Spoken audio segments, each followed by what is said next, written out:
शादी सिर्फ मौज मस्ती नहीं होती है, यह एक जिम्मेदारी है। तुम आजकल की पीढ़ी ने पता नहीं शादी को क्या समझ लिया है, जो इसका अच्छा खासा तमाशा कर दिया।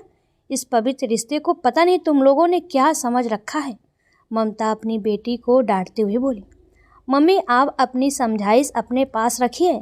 आप तो पुराने ज़माने की हैं, आपको क्या पता।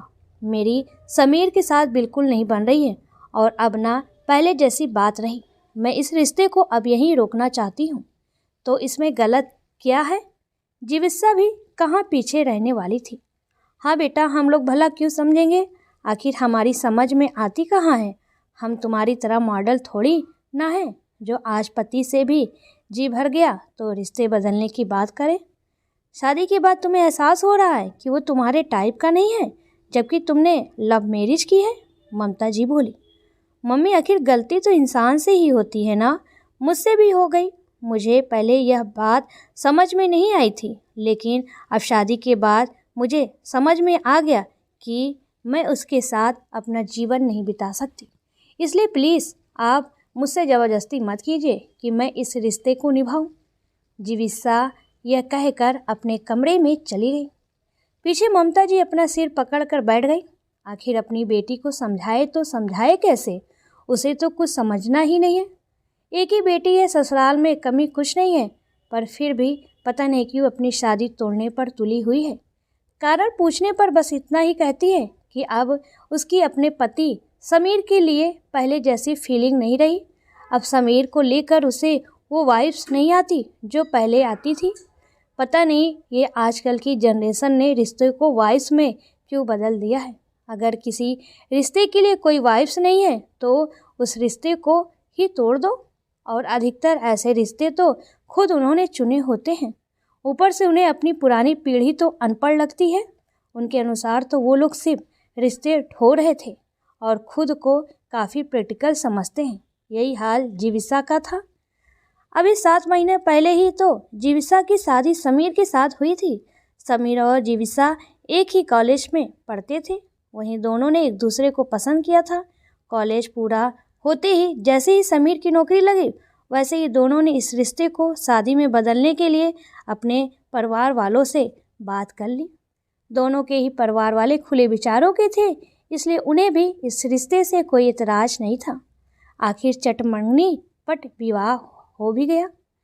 सब कुछ सही चल रहा था कि जीविसा ने आकर ये पटाखा फोड़ दिया। कह रही है कि अब पहले जैसी बात नहीं रही।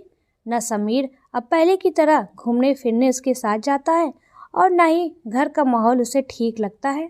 ऐसा लगता है जैसे वो जिम्मेदारियों में जकड़ चुकी है। अपना पहले की तरह अपनी ज़िंदगी जी पा रही है और न ही लाइफ को एंजॉय कर पा रही है।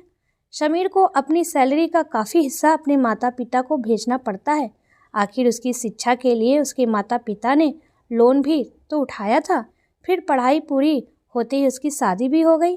लोन तो कहाँ से चुक पाता, उल्टा दोबारा और कर्जा हो गया। अब उसे भी ससुर जी के साथ मिलकर समीर को चुकाना पड़ रहा है, इसलिए अब हाथ भी थोड़े तंग रहते हैं। बावजूद इसके भी समीर कोई कमी नहीं छोड़ता। सप्ताह में ना सही पर 10-15 दिन में एक बार बाहर खाना, घूमने जाना, मूवी देखना सब कुछ था। पर अब जीविसा का कहना है कि उसके मन में समीर के लिए कोई वाइब्स ही नहीं रही। अब दोनों का रिश्ता ज़बरदस्ती वाला हो चुका है, जिसे वह झेल नहीं पा रही। इस कारण से वो उससे छुटकारा चाहती है। शाम को जब ममता जी के पति घर पर आए तो ममता जी ने जीविसा की सारी बातें उन्हें बताई। सुनकर उन्हें भी काफ़ी हैरानी हुई। भला ये क्या बात हुई? कमी कुछ भी नहीं है, बस जिम्मेदारी लेना नहीं चाहती, इसलिए बेवजह की बातें बना रही है।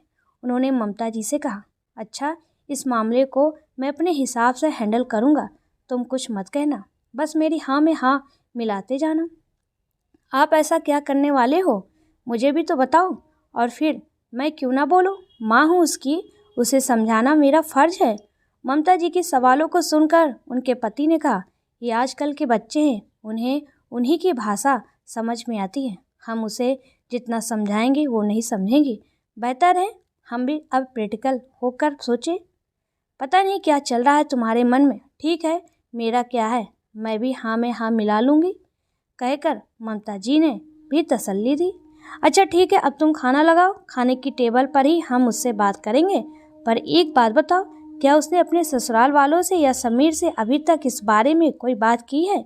मुझे तो नहीं लगता। यह तो अच्छी बात है। तो फिर ठीक है, तुम खाना लगाओ और उसे ज़रा आवाज़ दो।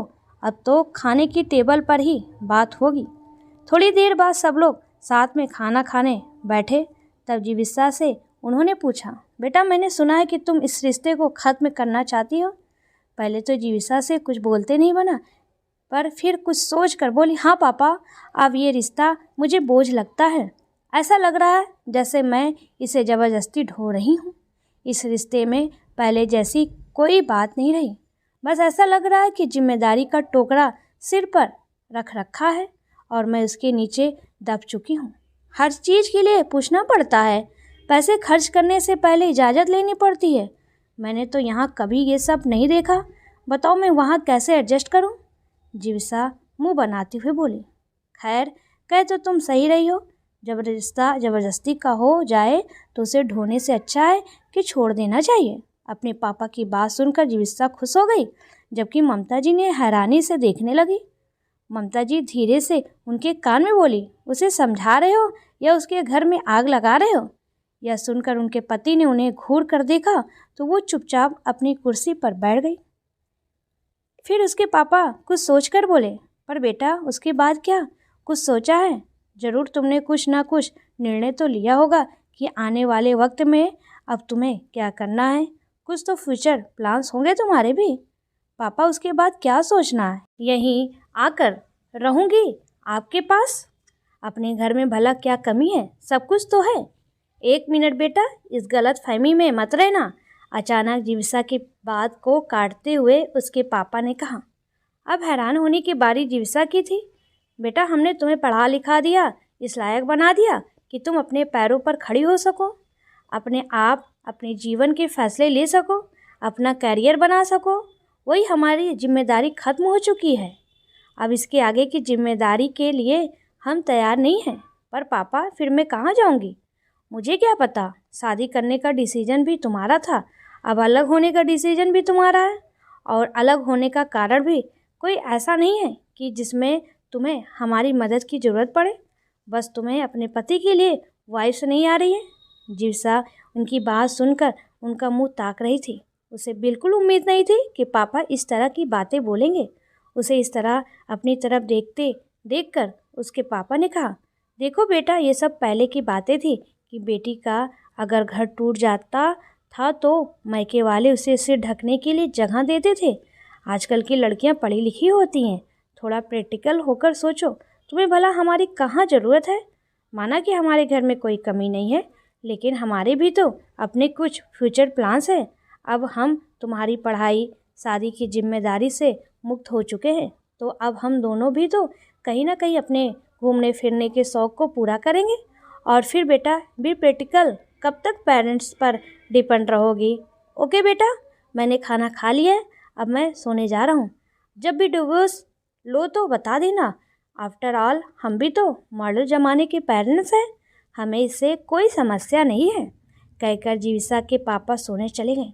जीविसा ने अपनी मम्मी की तरफ देखा तो मम्मी ने कहा, बेटा मेरी तरफ क्या देख रही है? पापा तो तेरे ही हैं, तेरी तरह ही बहुत प्रैक्टिकल और मॉडर्न है। उसे उसके हाल पर छोड़कर ममता जी भी अपने कमरे में आ गई।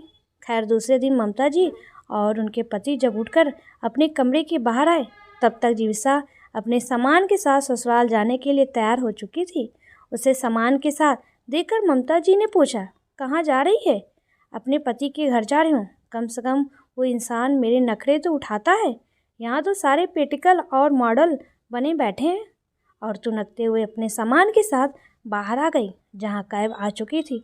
ममता जी ने अपनी पति की तरफ देखा तो उन्होंने कहा, बधाई हो मैडम, आपकी बेटी अब दोबारा प्रैक्टिकल होने की नहीं सोचेगी। उनकी बात सुनकर ममता जी मुस्कुरा दी। दोस्तों आपको ये कहानी कैसी लगी प्लीज़ कमेंट में ज़रूर बताएं।